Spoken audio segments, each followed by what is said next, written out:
kumbinsido si Justice Secretary Vitaliano Aguirre sa mga aligasyon na nagpakilalang dating miyembro ng Davao Death Squad na si Edgar Matubato dahil halatang tinuruan lamang ito ng kanyang sasabihin. Ito ang balita ni Roderick Mendoza. Mula 2013 hanggang 2016, nasa ilalim ng Witness Protection Program ng DOJ si Edgar Matubato na umano'y dating miyembro ng tinaguriang Davao Death Squad.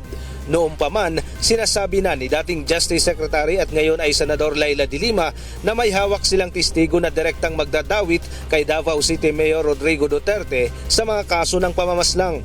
Kaya't duda si Secretary Vitaliano Aguirre sa motibo ng paglabas ngayon ni Matubato upang isalaysay ang umano'y nalalaman niya sa mga pagpatay ng DDS.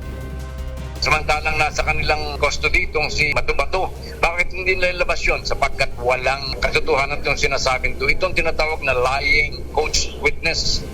Tinuruan lang yan.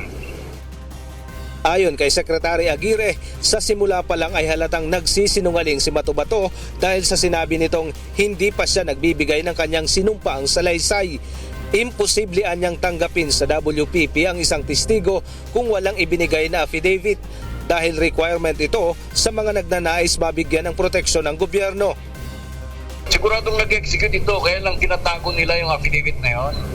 Pag nilabas nila yon, hindi magtutukma sa sinasabi niya ngayon.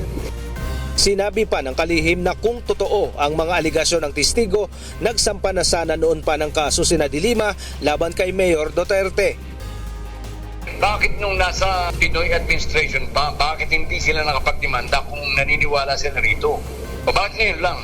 Porque nalaman nila yung mga testimony laban kay de Lima na talagang explosive, 10 times more explosive than this desperate times to kay de Lima. Kaya she needs desperate solutions.